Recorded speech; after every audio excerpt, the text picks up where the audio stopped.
Who would be a Wolves fan, eh? On goes Paul. People might yet win it here for Wolves. Flash in the shot. What a goal!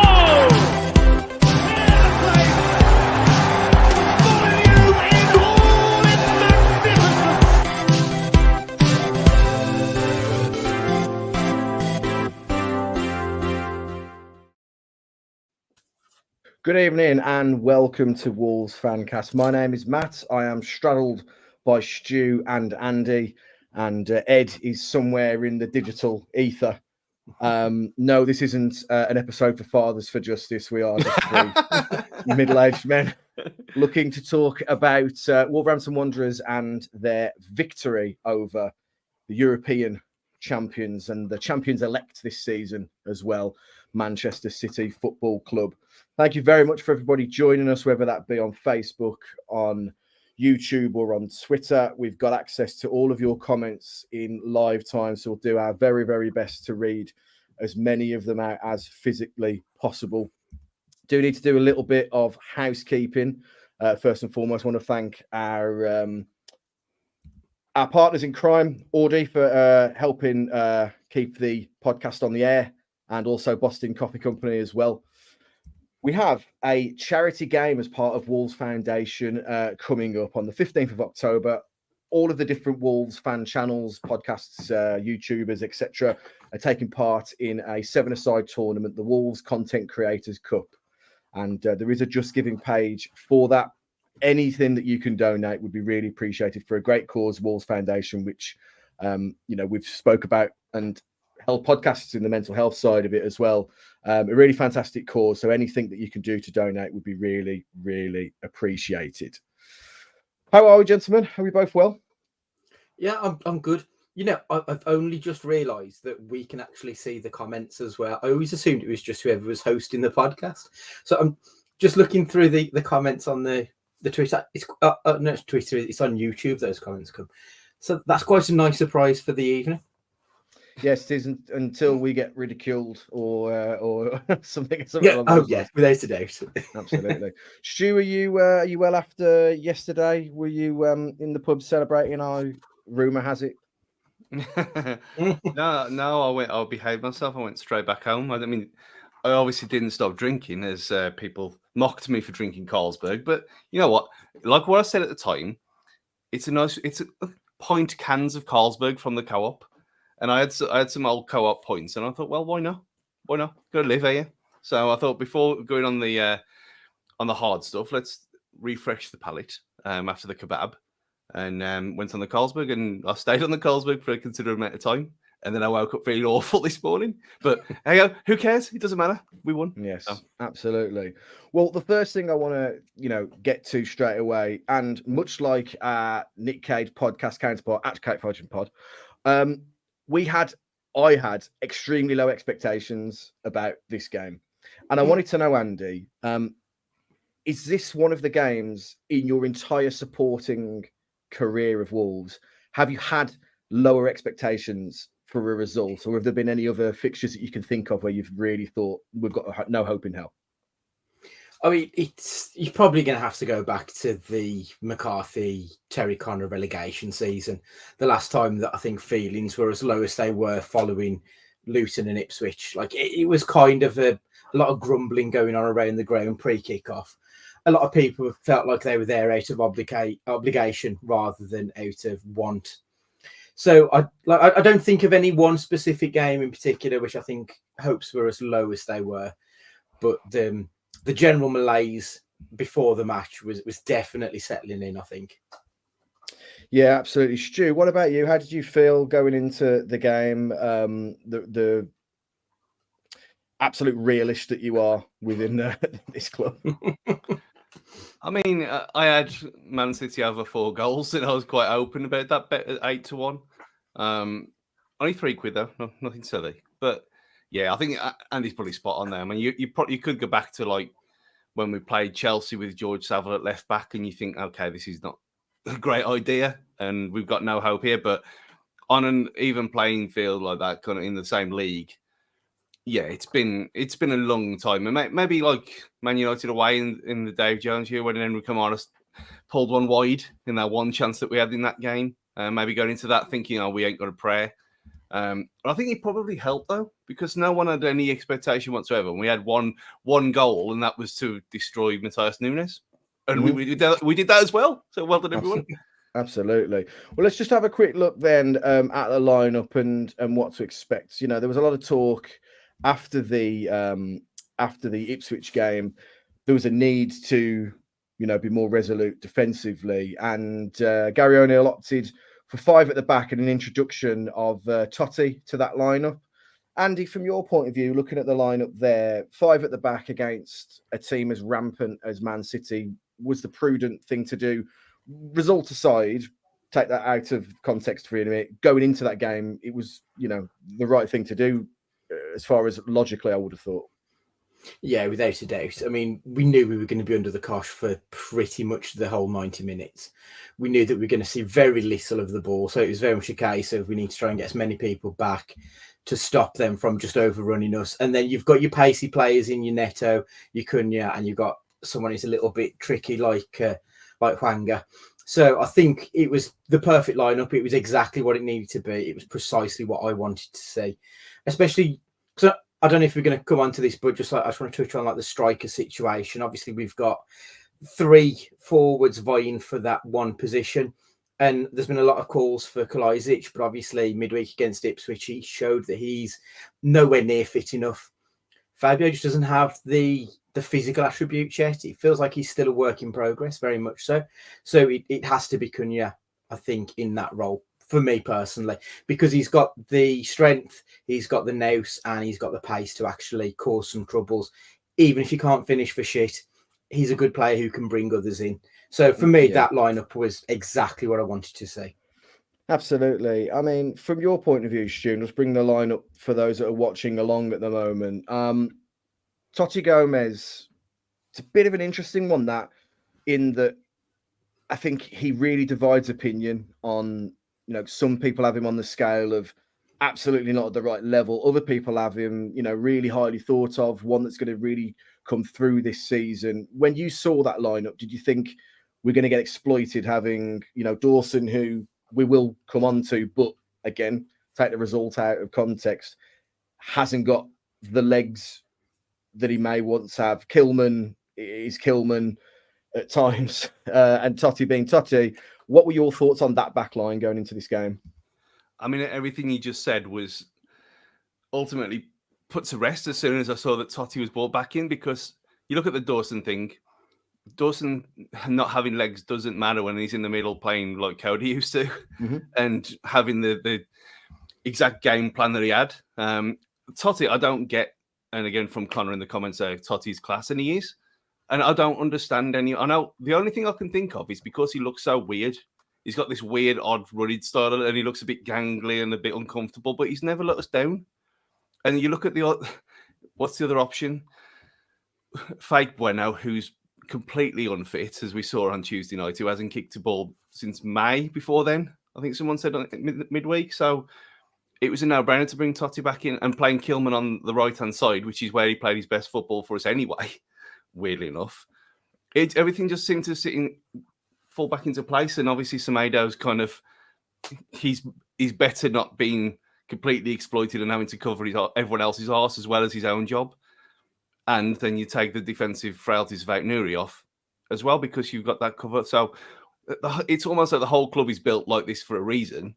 And then we've tried for over 18 months to try and change it, and it didn't work. So then we're going back to basics. And as soon as I was still a bit if he would do it, kind of out of stubbornness, really, because of what he'd shown so far. But as soon as we saw the back 5, and it was Totti as well, I thought, well, I'd got more confidence that it'd be, my bet wouldn't be coming in a strange way. I didn't think it'd be as superb as it was. Yeah. No, I understand completely. We'll get on to the 3/5 at the back a little later on when we look briefly at the Villa game ahead and what the future of this team looks like and formation-wise, etc. Going on to the game itself then, and we'll talk about individuals. But going into the game, Wolves were very, very happy to let City have the ball.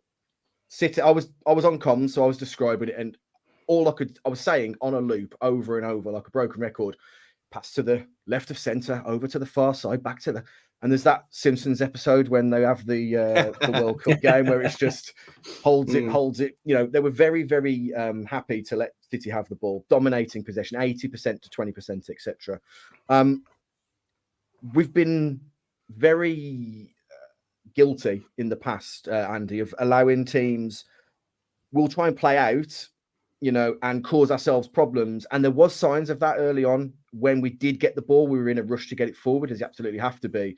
Were you conscious that it was like a matter of time before we conceded, or were you happy with how we were soaking up pressure before we got the first goal? I think I was quite happy for pretty much the first 20 odd minutes with the way that they were approaching it, going slow, sort of drawing City onto us.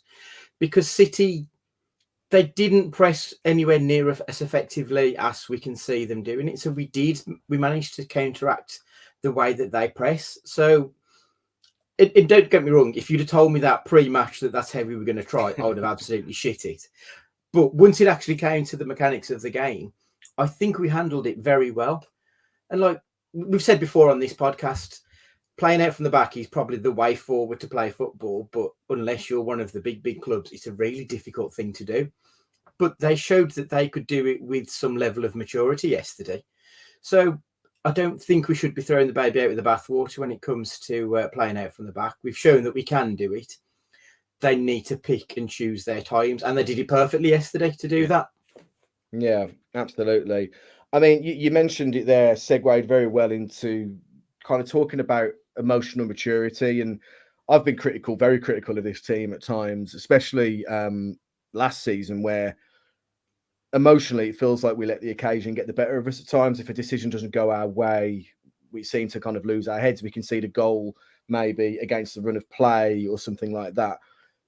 Playing against Manchester City, you've got to be so disciplined, haven't you, Stu? You've got to almost put in a perfect performance to get anything out of it. And then when the opportunities present themselves, you then have to attack at pace. How did you feel as a team we handled that occasion, especially with the sizzle and spice of having, Nunes on the field as well? I mean, emotional maturity is kind of the buzzword of the whole performance, really. It was everyone did their job properly, which is a miracle considering what we've seen so far. And again, what I said on Tuesday night, and got a bit of ire for, which is probably rightly so, when I said that he was comparing Gary O'Neill to a German dictator, and Nazi dictator, I said, didn't I? But again, there was probably something in that. And his comments when he said that, they're not listening to me and they need to learn how we play. Maybe this is what he meant all along. Maybe it was, let's not go out and run ourselves into the ground after 20 minutes and then fall apart. Maybe it was, okay, this is where you sit, this is where you go, this is where you go, this is your job. Don't do anything else, just do that. And he looked like everyone did that yesterday. And for a team like that that's got Semedo, who's we know what he can be like, and he gets criticised when he goes walkabout and stuff. But again, perfect yesterday, absolutely perfect. And everyone on there who you could scapegoat, I don't know what them people are doing today. They've probably killed themselves by now because it was incredible. Everyone did the jobs perfectly. And I think, like we said, emotional maturity could be the title of this podcast. Not for us three, but for the performance. Yeah, absolutely. I think you're spot on there. I mean, we'll come on to individual performances in a minute. But Haaland, he was very, very ineffectual, in the entire game. Looking at the bookmakers, 9-1 on Sky, but exactly our type of game, says David in the comments. Matt Bradley with an interesting point here. It probably helped that Nunes gave the fans something to focus their ire on rather than Gary O'Neill and the team. From your point of view, Andy, did that sizzle and spice of that, every time he received the ball, he got absolute pelters. Every time he lost the ball, he got absolute pelters. We had a weird passage of play where there were Olays coming at one point when we were just passing the ball in the first half. Each other. Yeah, exactly. So, I mean, from that point of view, did you think that having him playing was a mistake from Pep, or do you think that it added to the overall team performance? Do you think? I think it was a miscalculation from Pep, because he gave the exact kind of performance that he's given at Molineux 19 times already. Like it was precisely the game that we're used to him seeing. I don't know if he's up to scratch in his fitness or if he even knows what he's doing in the City team. So putting him in there, it was a very odd decision from Pep. Maybe he thought that it was a case of that ire that you're going to get from the Wolves fans will stoke him up to give a performance. But it did the exact opposite. He just wilted, and he had quite a lot of possession of the ball. Like a lot of the play was him linking up the play, but he did very little with it to actually cause any problems. And don't get me wrong, I think a big part of that is the fact that Joe Gomez made him his bitch. And he did. So like the fans, like most of the people around me were like, oh, someone's going to have to go through Nunes. Someone's going to absolutely clatter him. Mm-hmm. And they didn't. They just played football, got on with it, and made him look shit, which is even better than, going through with your studs. Like it was the perfect fucking performance from someone like your Laminas and your Gomez's when it comes to handling a player like Nunes, who is clearly suffering the effects from the fans' ire. Yeah, I mean, Stu, from your point of view, it was deafening from where I was. I had like noise cancelling headphones on, and I could just hear it. It was so loud and so intimidating, and something that I felt like we haven't had in the stadium for a long time. And like every good wrestling storyline, you need a better villain sometimes, and you need your heroes. How did you feel? The atmosphere was in the grounds, and what effect it would have had on the players itself for both teams? I mean, I put the call out, didn't I, on Friday and on X, as we call them. It's been branded, saying that in an ideal world, he'd get the Danny Mills treatment. And I think it was, if it didn't match it, it came very close, because I didn't think that crowd had it in them anymore. After what we've gone through for the last 3 years or so since Nuno and post then, from different reasons or whatever. But even my mate who's a Bolton fan watching it on Match of the Day, of all things, saying your atmosphere looked unreal. When was the last time that was said about Molineux? Years and years, literally years ago. And when that greedy little twat brought it on himself, nothing. If he just left, like he could have done, and like in the John Percy article came out on Friday as well, saying about exactly what happened. I don't think there would have been a problem, because it was like, okay, like Jota, he's moved up a level. Fine, we've got the money for him, no problem. But doing what he did, he got everything he deserved. And I think, Pep did a lot of things over the weekend that added fuel to the fire. But I don't think he realised quite the feeling towards Nunes. Because I think if he'd had any inkling whatsoever, he wouldn't have done that, because just to see the guy be so cocky to start with, and then to see the life drain out of him, it was amazing to see. And even if we'd lost that game, I'd have been so proud, because we'd actually done him in. And it was no missiles thrown at him, nothing bad. A few C-bombs, obviously, but who cares? But there was nothing, it never crossed the line, which was the great thing about it. And he was just broken down. And that cheer at half-time when the sub-board came up that he's been replaced, I don't think I've ever heard that before. 27 years of being at Molineux. Absolutely. Josh Rodriguez in the comments has put a great question here, Andy. I'm going to put it to you. Well, not a question, a statement, but we need the same energy when we play Forest for Morgan Gibbs White. Do you think that this is going to be the firelighters of getting this kind of off the ground, where we just become a nastier place to play, which, for all intents and purposes, we want away games to be as difficult as possible for other teams, where, we have another pantomime villain in Morgan Gibbs White? Do you think, that should be the catalyst going forward? I certainly hope so, because you are right. Molineux hasn't been the fortress that it sort of was under Nuno. We got it back a little bit under Lopetegui, don't get me wrong, but I think that was more on the pitch than it was off the pitch. So this could be the perfect time to turn into a bunch of bastards in the stands again and really make it an unpleasant experience.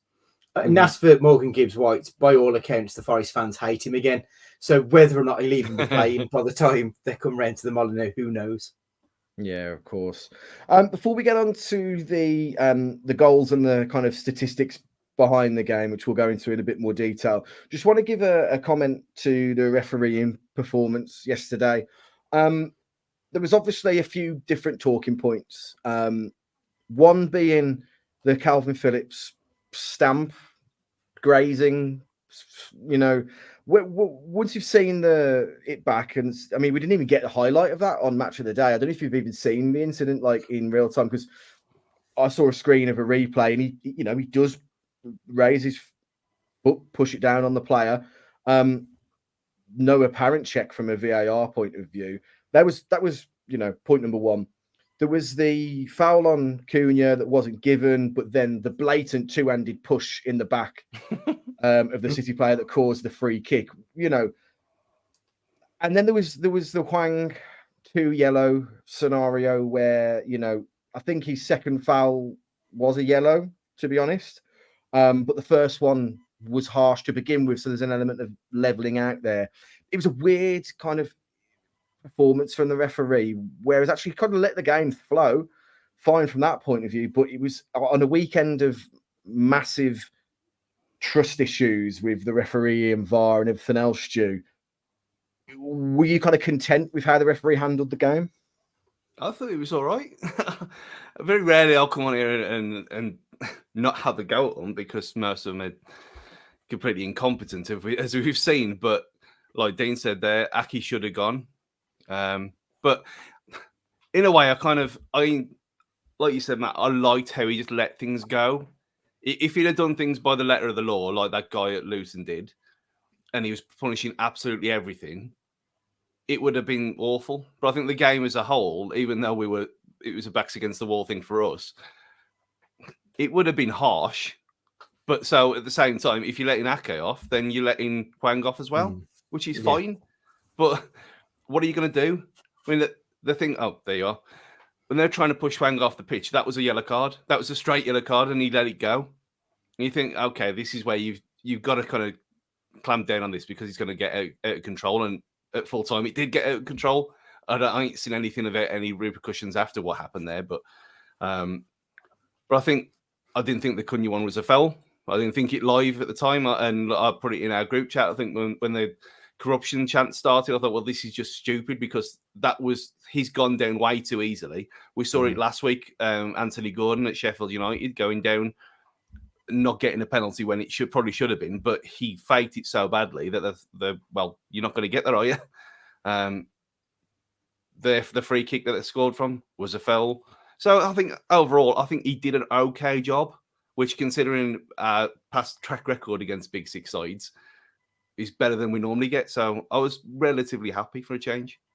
Andy, any advance on that? Did you think, I like a free-flowing game, put my teeth in, and I don't want the referee to stop every thing, but there were yellows that weren't given, and there were fouls that should have been given, and vice versa. Did everything even itself out, do you think, come the end of the game? I think it did, because both fans have walked away from the match feeling hard done by. Like, I don't think either fans can say, well, we got lucky to that. I think we both got some decisions where we were lucky, some where we were unlucky. Like you say, the Hwang one, that probably was a booking on the second one, but that first one wasn't anywhere close to a booking for me personally. Ake could have walked, but then again, that probably would have been harsh to have had 2 yellows for silliness. So I think both sets of fans have got enough to moan about, which is sort of the perfect refereeing performance when you think about it. Because you don't want to make the fans happy, do you? You want them more to be a little bit pissed off. So I think on the balance of everything, and I do think Pawson is generally one of the better referees personally. So I think he handled, I'd say probably maybe 95% of the game. I think he handled it as I would have wanted him to in retrospect. Yeah, absolutely. Let's have a look at some of the stats for the game. Then we'll have a look at goals, take a brief break, and then we're going to talk about individuals. But, I mean, is this a smash and grab? Is this the perfect game plan? Well, that's for us to debate. But looking at that, for the purpose of podcasters, we've got 3 shots to Wolves to Manchester City's 23, 1 shot on target to Man City's 8, final possession of 31% to Wolves to Manchester City's 69. And there's there's a few different statistics there. One of the key things here, keeper saves 7 to Wolves, for Manchester City 0. I think as far as the goalkeeper for Man City, the only time he's had his hands on the ball is when he's picked the ball out of his own net. I mean, that's an absolutely startling statistic. Stu, from your point of view, football heritage, this is exactly the kind of things that happens, doesn't it? I put on obviously a tweet, early today saying, these are the kind of games where actually, for some bizarre reason, we're destined to pick points up. Was it the perfect game plan or a smash and grab? Both can be true at the same time. We said that Everton was a smash and grab. Everton we rode our luck a lot there. This was, other than the clearance off the line from Dawson, you could kind of think, well, everyone did their jobs properly. So it's almost like if you turn it around and Man City are going to, say, Bayern Munich, rewind 5 years ago, they'd have done exactly the same thing playing there. Yeah. This is how you do things. This is how Mourinho won the league. Obviously, we're not going there before people start. But the jobs were executed perfectly. 7 saves by Jose Sarr, but not one of them was a worldie. He did very, very well with everything he did and held the ball quite a lot as well. And there was a lot of times where you could see the little temptations, the little devil on his shoulder was there again. And he went to launch things and then put his arm up and think, well, no, I need to calm down. I've been told off enough. But again, fair play. He's learned. Maybe the new contracts help towards that. But yeah, there's nothing wrong with doing this. This is how Luton beat Everton yesterday as well. And, you've got to do what you've got to do. And it's better doing it this way and having 2 shots and an own goal than getting battered by one player like we did by De Bruyne a few years ago. So fuck them. I don't care. The only thing that counts is the scoreline. Absolutely. Let's talk about the goals before we go into a break. So you referenced the first goal there being an own goal, but it was entirely, if any own goal can be attributed to one player, it's Pedro Neto, who's in an incredible run of form. We'll talk about him as an individual shortly, but it was once again that marauding run on the right-hand side, Andy, that unlocked the door, the cutting inside. Yes, there's luck there, but you do create your own luck. It was just so typical Wolves of this era, isn't it? For that kind of goal on the break. Yeah, absolutely. I mean, it's a Fosun era Wolves goal, isn't it? We were soaking up pressure, and then all of a sudden we get that little bit of a break, and all of a sudden our players who've got pace show they've got pace. And someone like Ake, who I think is a really good player, he got absolutely rinsed on that goal. It's not very often someone like him who's got pace and power just shows his arse to the crowd, because he had absolutely nothing when he was up against Pedro. And Pedro's making us like fucking fools by keep saying he can't play on the right, and because of another performance like that, it's incredible. Yeah, it really is. Ake had a bad game, didn't he? By all accounts. I mean, for the second goal, for the Hwang goal, again, we'll talk about him after the break as an individual. But what a run by Semedo. I think there are players in this team who you naturally associate with pace and explosivity. Match of the Day highlighted on it yesterday, and you look at the view from a really high up camera angle.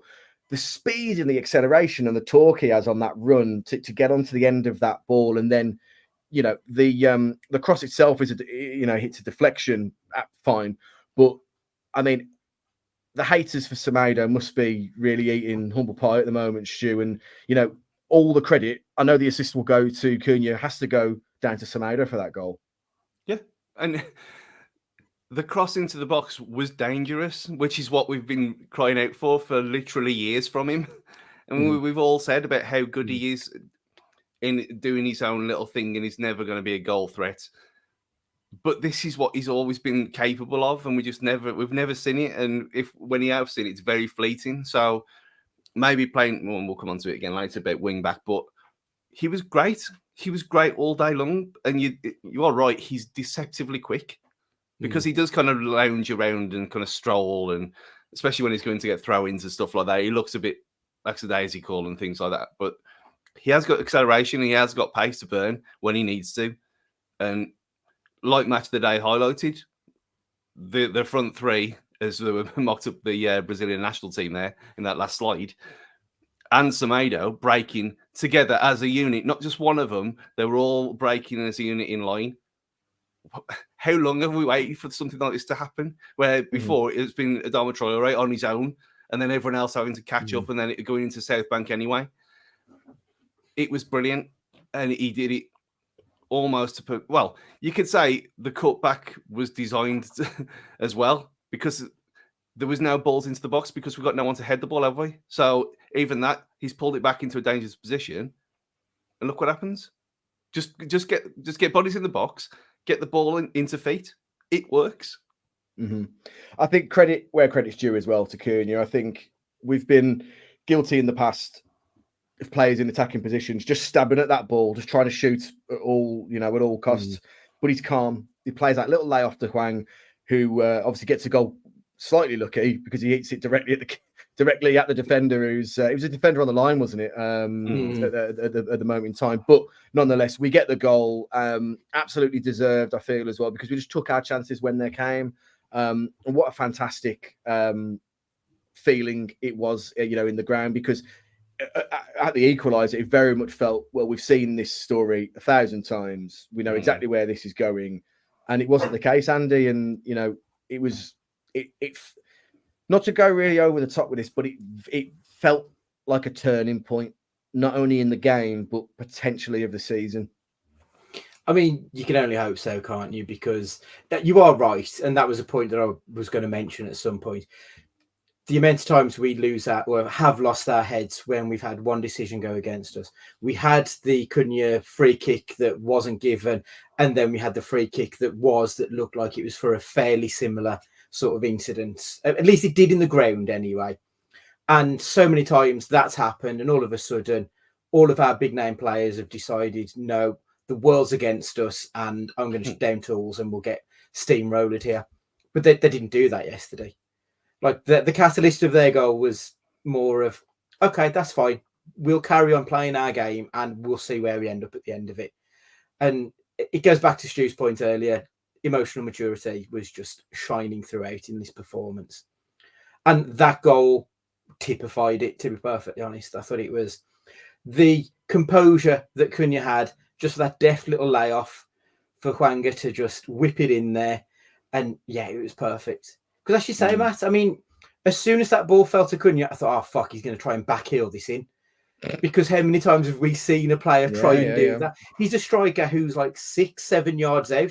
Of course he's going to shoot, even though you've got a player open. And that pass was just weighted to perfection, completely took the keeper out of it, and that was it. All you've got to do is beat the defender on the line, who's a big bastard, but even so, he still did it, so it was perfect. Yeah, absolutely. In fact, well put as well.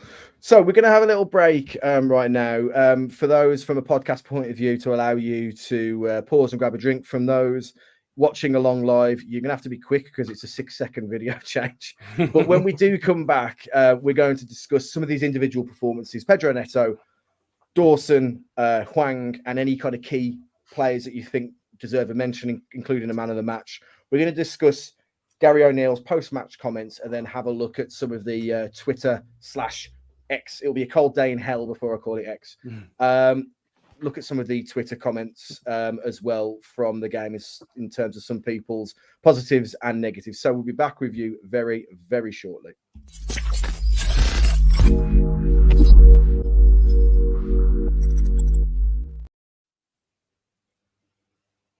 Welcome back to Wolves Fancast with me, Matt Guy, Stu and Andy. And once again, just going to plug the Wolves Foundation Wolves Content Creators Cup. It's a 7-a-side tournament across all of your favourite Wolves content channels, all for a very, very good cause, an important cause to the club. Sunday, the 15th of October at Compton Training Ground. There is a Just Giving page for the Content Creators Cup. If we can get 5 kind of donations within 24 hours from the Fancast, I will put in a reducer on a content creator of your choice as an incentive as well out there. But what I want to talk about now are some of the individual performances there. Let's talk first of all about the Starboy 2.0, Pedro Neto. Stu, from your point of view, for all intents and purposes, he was done. he's come back from a really difficult injury, and it's happened before when he's come back and it's not quite worked. But he is in a vein of form at the moment that he's getting not only the league, but the world of football talking, where I remember leaving Goodison, and one of the guys, one of the Everton fans walking down was going, God, he's some player. And at that game, I thought, oh, well, he's had a bit of a stinker here, but apart from the obvious assist, which shut everybody up at the time. But he's in a real vein of form at the moment. 4 assists at the moment, 17 successful crosses, the second in the Premier League at the moment for that. He's topping or getting close to topping a lot of the Premier League current players in terms of stats. Is this a surprise to you, or is this just something where it's just needed the right set of circumstances to get him in this position? Because we've had so many false dawns with him. Again, none of this is his fault. He's just been unlucky and then had a moron in charge of the medical department. And because of that, and because of him being played through a blatant injury, again, like I'm not saying that name, in the comments has put on the screen there about his injury, never get back to anywhere near the player he was. Everything that we'd seen before this season kind of pointed that way, because he tried to come back, they let him play through an injury, broken down again. And then it happens again as soon as he comes back, and you think, well, this guy's either cursed or something worse is going on. And for him to come back and that good decent performance.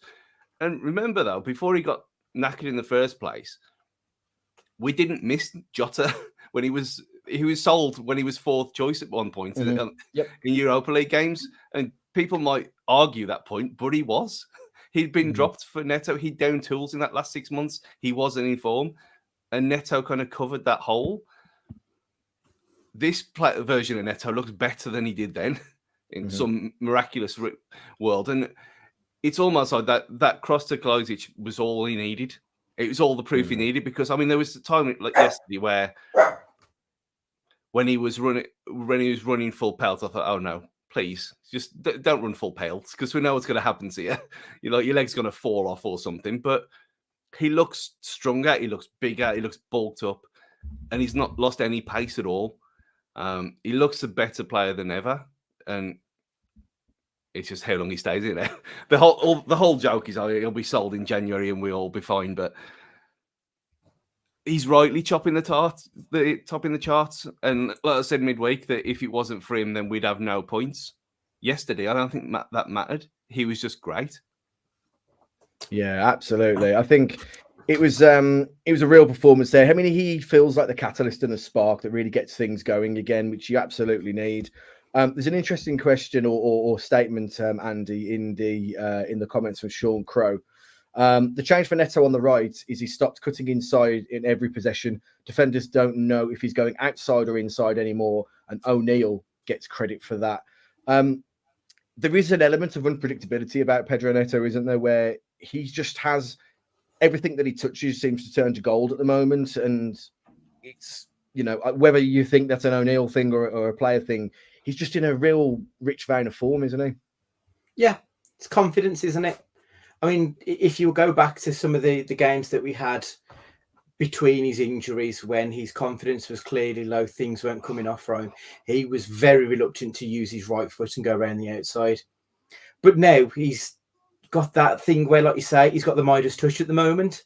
So he's quite willing to just give it a go and see what happens. And I think that comes with confidence, to be honest. So the more confident as he is, the more goals he's going to get and the more goals he's going to create.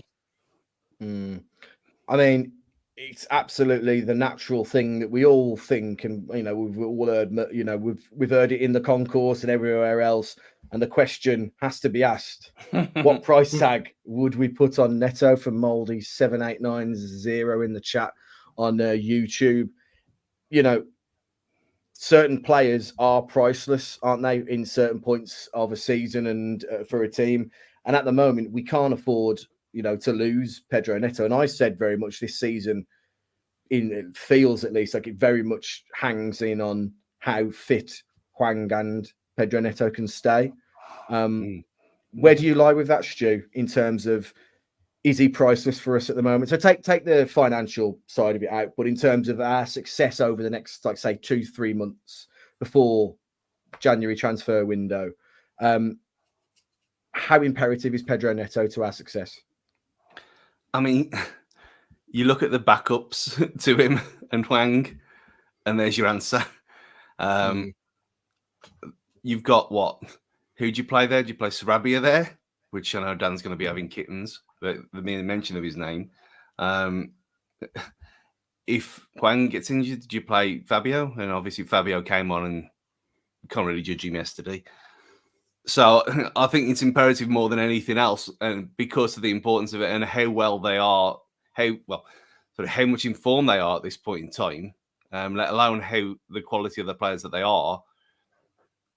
Mainly because we have no one else, and if they do go down, you can't have. You haven't got the backups anywhere near the form or ability level. So you're talking our 2-star players. So after 7 games, and they deserve to be talked in that realm as well. I know that Hwang was not many people's cup of tea last year, or at all until this season, but they're both crucial to us doing something this season, and they just are. No, you're absolutely right. There's a comment earlier in the chat that I want to try and find, because it's absolutely epitomizes kind of the feeling of Hwang. And here we are, Sean Crow, regular contributor to the chat. So thank you. This is an absolute corker here. For those at home, has there ever been a player to more dramatically change the fans' opinion of him in the 365 days than Hwang? Andy, it really is a zero to hero story, isn't it, at the moment for the man? And Stu's holding up quite a fetching Fancast shirt there with an inscription which you can get at all good major outlets that start with @Wolves Fancast. Andy, I mean, it really is a miraculous perception turnaround, isn't it, for Hwang? We will talk about him in this game, but just his perception within the fan base, it really is like a massive turnaround, isn't it? Hugely. I mean, when he came in on loan, I mean, obviously the song came from when he was here originally on loan. He did so well because he was what we'd been missing because of obviously Neto's injury. We needed that left winger who was going to sort of get us up the pitch a bit, and he did so well doing that. But then, like a lot of others under the Lage era, when things went a bit wrong, a lot of people turned on Hwang first before anybody else, because I think maybe because people thought he was better than what he was actually giving us for that period. But then I think a lot of people realised that once Lopetegui was coming in, we all thought Hwang could be the one for Lopetegui, because we think that he's got that ability to press and actually harry defences, which is what we all kind of like. I mean, that's a very Wolvesy kind of trait, isn't it, for a player to be a bit of an arse, and that's kind of what he brings to the team. But no, he's just shown that he's so much more than just someone who can press and like annoy people. He's actually got so much skill, and he's probably the best finisher at the club. And I don't think that's a controversial thing to say, because he's kind of shown that by the fact that he's our top scorer this season, and deservedly so. But you are right. It's the turnaround in a year is incredible. I'm really pleased to see it. He was one of my boys at the start of last season. Like, I want him to do well, and it just wasn't clicking until it did, and then all of a sudden we were looking up again. Yeah, absolutely. Listen, from 3 devilishly handsome bald gentlemen to another, there was somebody else that had an opinion on our Korean starlets. And when you see the quality individually that they have, Neto with Cunha, with the Korean guy. No comment.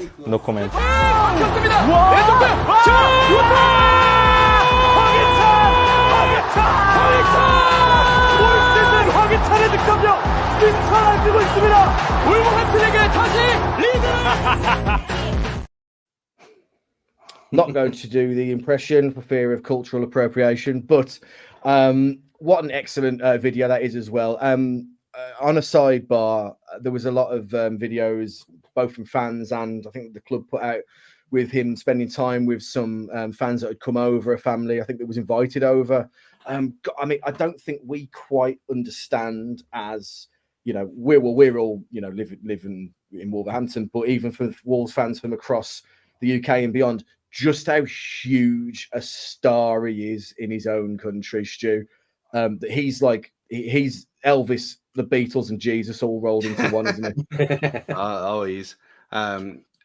And I think last season I said that he'd be player of the year, and then he did the Newcastle thing and then got injured, so that kind of ruined that one. But he is. I mean, I love him. He's not the best, but it doesn't matter because he doesn't stop. He doesn't hide. He doesn't shirk anything. He puts 100% in. I know this is like the kind of words that you'd explain like a busting central midfielder as. But he is. There you go, Martin, in the comments. He's always in the right place at the right time. And I think a lot of this to do with, you watched the interview with him with Gemma yesterday, how well he speaks. And considering 2 years ago, he couldn't speak a word of English. And now he's doing 7-minute interviews without translators or anything like that. And it's got to help. It might seem a stupid thing to think about, but speaking to your fellow players and the people you're with half of the day, every day for most of the year, it's got to have some impact. And you see what a nice guy he is. And there is a great, I don't know if it's still there. There's a mini documentary on FIFA TV, if you go and have a look on there, or FIFA Plus, wherever it's called, of Hwang and Wolverhampton and stuff like this. Which again, being on FIFA TV is a reason, because he's massive over there. Take Sonny away, and he's probably the biggest player that they've got, that he's loved, and now he's getting the appreciation here as well. It's amazing. Well, speaking of language and only vaguely resembling the English language, we've had Geordie. Hello, big up to all our panel members. Thanks for taking points from our oil rivals. Well, Geordie, you're very welcome.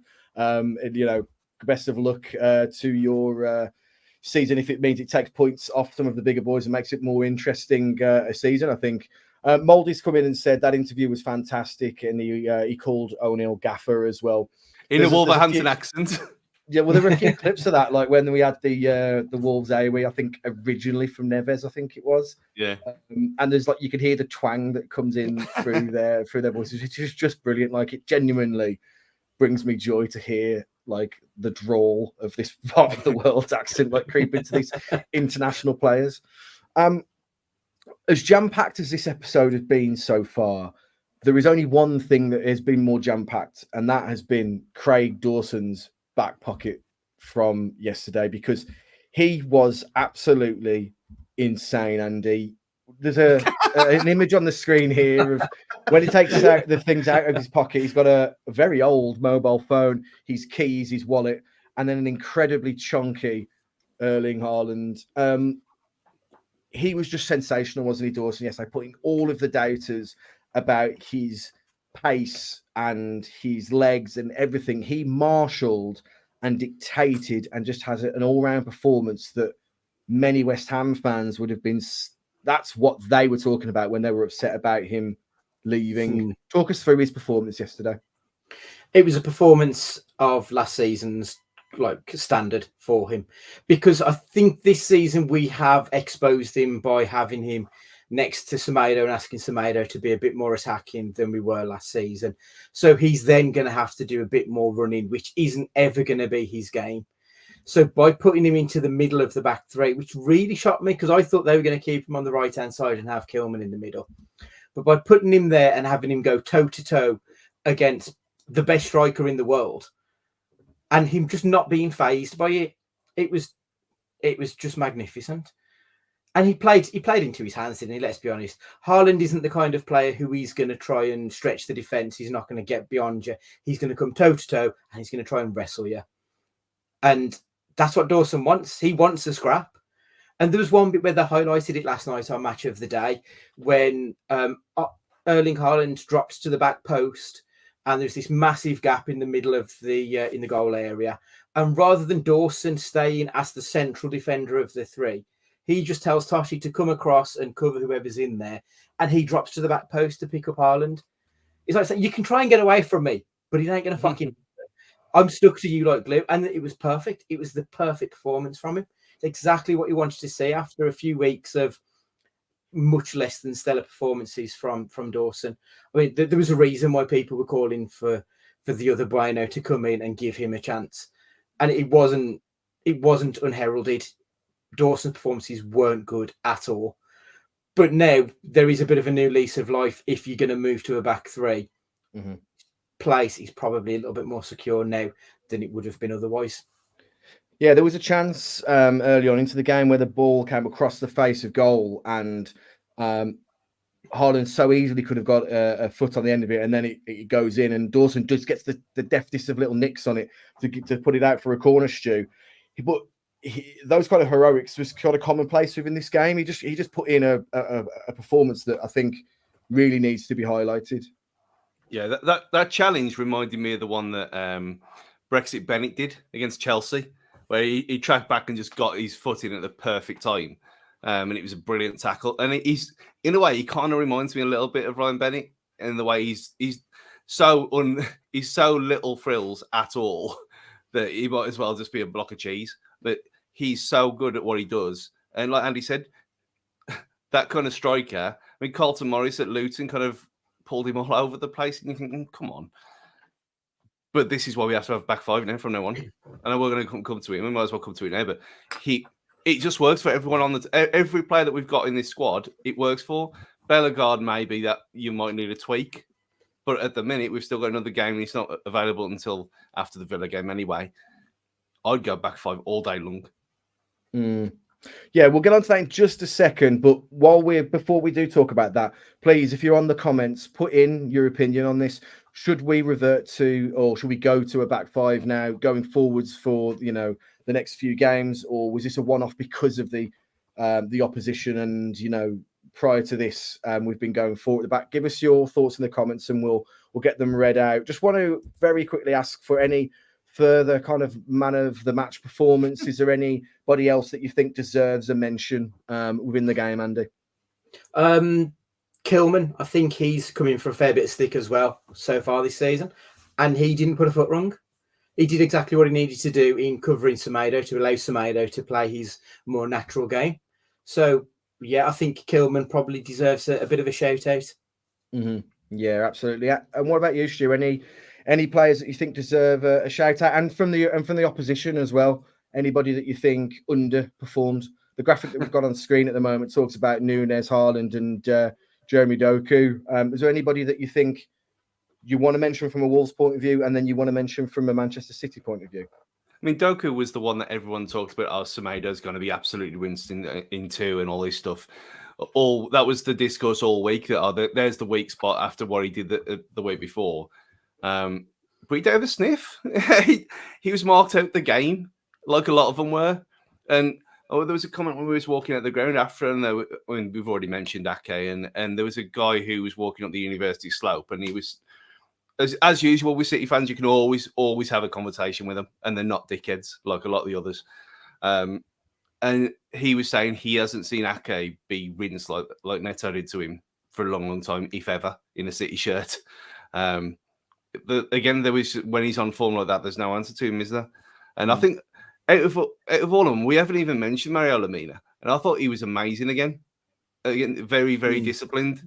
And considering what we were told before he came here, and he's a bit reckless, he's a bit of a maverick, and they got that graphic that went around later where he was laughing in people's faces and stuff.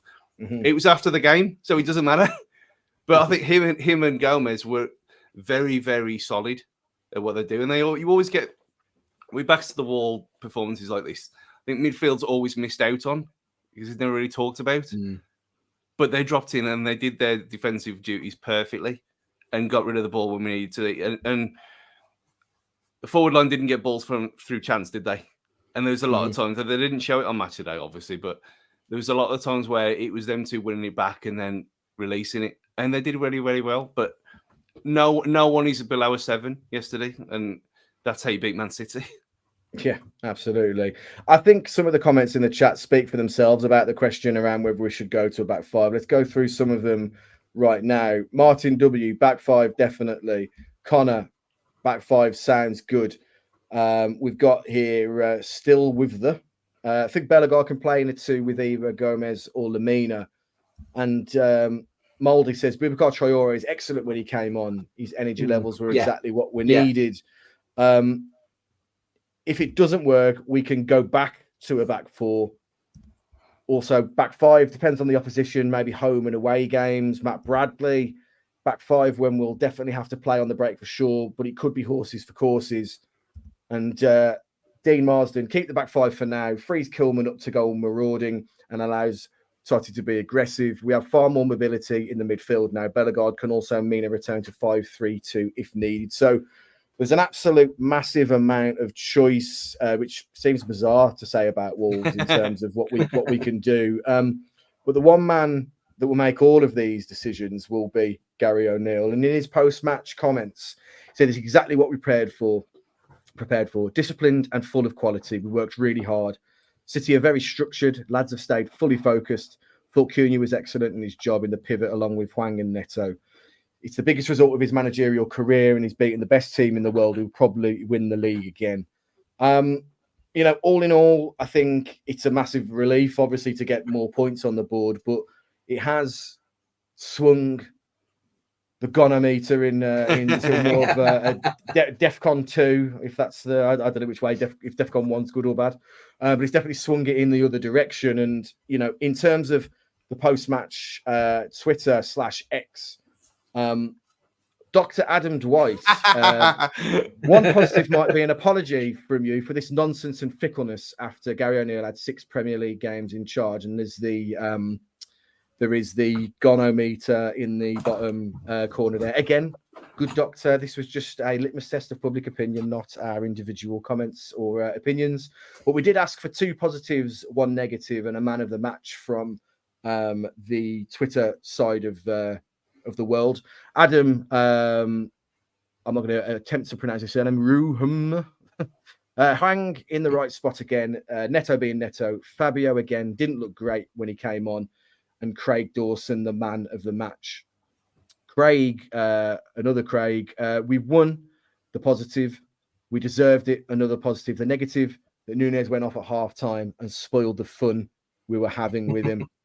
From your point of view, gents, Andy, give us 2 positives, a negative, and give us the man of the match from that performance.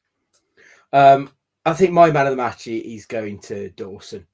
Like, he had an unenviable task, and he did it with great aplomb. It was tremendous. The positive is that for the first time in forever, that Pedro Neto and Hwang have hit some form and they haven't got injured. Because how many times does that happen? And then, and then all of a sudden one of them gets crocked within 20 minutes. So the fact that we've come through unscathed in this massive game, I think that's a massive positive. A negative, I can't, was it Craig, sorry, who said about Silva? Some more work needs doing there, and I don't know what's going to happen to make him be the man that we all want him to be. Another positive is the fact that we do have some choices in the middle of the park now. Like Dino's point to the back 5. I know, like, Bellegarde obviously didn't play this weekend, but we could go with 3 in the middle with 2 pivots and someone who can push up. Like, I think that is such a massive thing now. And that's not a positive for yesterday, but it's a positive for just the club, is that we do have options where we can mix it up. Absolutely. Taking Chris Rogers at his word here, and Stu, I want to ask you a breaking news question, putting you on the spot here. Still want Michael Beale? Just been sacked from Rangers. How the mighty have fallen now. It's just glorious, isn't it? I mean, what an arsehole. The lies about it was what did him. Again, he did a great job at QPR, but again, he was never going to leave, was he? And then a month later, look what happened. So now what are you? No, it's great. It had the potential, but again, we've criticised. Well, I have more than anyone else, I suppose. Gary O'Neill, and that is the positive for me yesterday, that he proved that he's actually not just a PE teacher, because. Again, he said it himself that it's the best result of his managerial career, which is not saying much because of how short it is. But I didn't think he had this in him. And there's been no evidence whatsoever to say that he did either. So for the team to come out and play like that way, play as we've talked about over and over again, how well disciplined everyone was, did the jobs properly. Massive credit to him, because he needed it more than anything else. And if this was the reason why Tuesday was so ridiculously bad, that they'd focus more on this game than that one, then whatever. It's gone now. Pardon the pun, but again, work to be done. Of course, this is a backs to the wall. It wasn't just sit on your goal line and bat everything away. There was shape there. There was ideas there. There was proper counter-attacking going on, which we haven't seen for a long time. Like I said earlier about moving in packs and things like that. So that's proving me wrong in some aspects is a good thing. Obviously, Andy went over quite a lot of it anyway. But again, let's just say we are allowed to say bad things, you know. We are allowed to criticise people, Doctor. We don't have to all love everyone. When things need saying, they get said, okay? But again, I think the other good thing was Molyneux was back, which I honestly didn't think it was. They ramp up the ticket prices to what they are. You obviously changed the demographic of the people there. I was massively shocked and enjoyed that it was as nasty as it was. Well, let's hope that atmosphere, you know, and Dan, who I can only assume is Dan, based on some of the disparaging Sarabia comments that have come in this chat, very eloquently put in the chat earlier that this can't be just about individual pantomime villains. This needs to be the Molyneux that we see all the time. And no more so is that the case than against Sunday's opposition in Aston Villa, who, you know, absolutely demolished Brighton at the weekend. We'll, of course, talk about that in our preview show for Wolves Fancast later in the week. Make sure you are listening as well and watching, looking out for Gully's tactical analysis. That will be a very, very interesting watch as well. Andy, Villa, obviously in a very, very strong position at the moment, beating Brighton, who are not only media darlings, but they are really, you know, doing a fantastic job themselves with the resources that you always have available to them. Villa's going to be another difficult challenge, isn't it? It will. As for like Villa yesterday, I haven't seen the Brighton game, but when you look at the headline of a 6-1 score, it's fucking mind-boggling, isn't it? Let's be honest. Especially like the Brighton that we have seen this season, who've torn ourselves a new arsehole. Like we've seen them quite regularly go to places and show them up. So for Villa to be 6-1 up is quite incredible. There'll be a complete different game against Aston Villa next week. It won't be anywhere near as easy. Even if Villa are in poor form, it would still be a really tough game because there is still that little bit of a niggle. And I know that we always say like we're not rivals, and we're not really rivals, but I don't think the players feel that way. I think they kind of hate each other a little bit, so it seems. So I think it'll be quite a feisty game. And don't get me wrong, yesterday's game was brilliant, but one swallow doesn't make a summer. We shouldn't be getting ahead of ourselves here. Things could still go very badly. We've still got a lot of games to play. So they need to take it one game at a time. And yeah, that's where I'm sitting at the moment. Stu, have the last say on this and the podcast this evening. In terms of Villa, you're a strange one. Well, yeah, let that hang. But in terms of you like, you know, you do believe in fake curses and witchcraft when it comes to football. You know, that we're cursed against certain colours, but we're destined to do certain things. And I think you have a bit more of an optimistic view, don't you, on this fixture than most? Yeah, I mean, as like Burnley have had our number over the last 10 years, we've had Villas, especially at home. And it's not a fake curse. We can't play against teams in blue and white stripes. That's just a fact. Go on 11v11, look it for yourself, kids. But yeah, I mean, they don't like coming here either. I mean, the guy was the athletic reporter last season. He openly admitted it on Twitter last year. Well, I don't want to go to Molyneux because we know what happens there. It's like, well, yeah, if we can be someone's bogey team, it's about time that we had someone close to us being like that. But on their 6-1 win, Andy, one was a massively deflected goal. One was I was astonished it wasn't given for offside when you got a player there, keeper there, and then another Villa player in front of the keeper, and that he was all perfectly fine, of course. One was a goal that was should have really been pulled up as a foul in the build-up. It would have still been a 3-1 win, and you look at the XG and you think, yeah, it's typical Villa look. I'm just looking at it now. Yeah, they actually they 1.96 xG for Villa, and they got 6 goals. Yeah, that does speak volumes, doesn't it?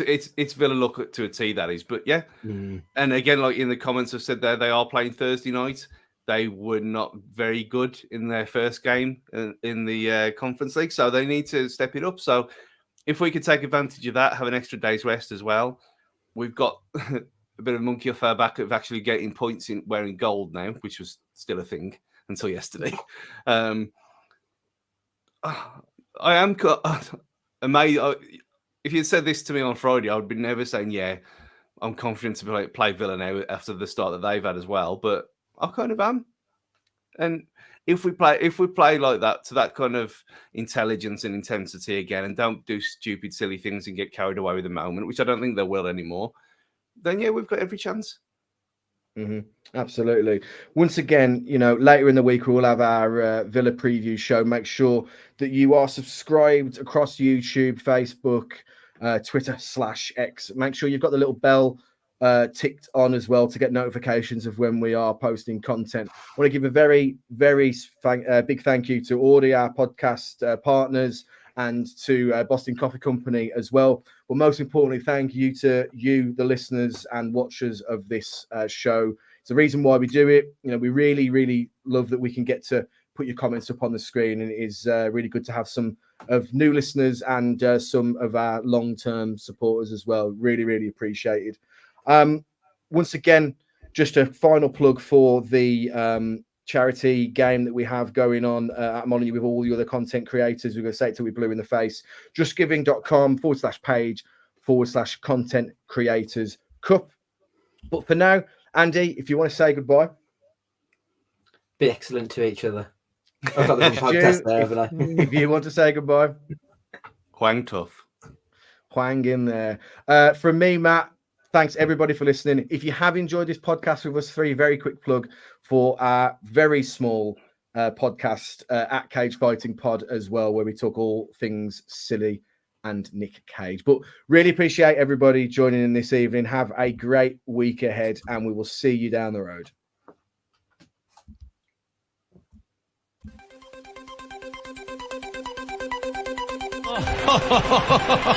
Who would be a Wolves fan, eh?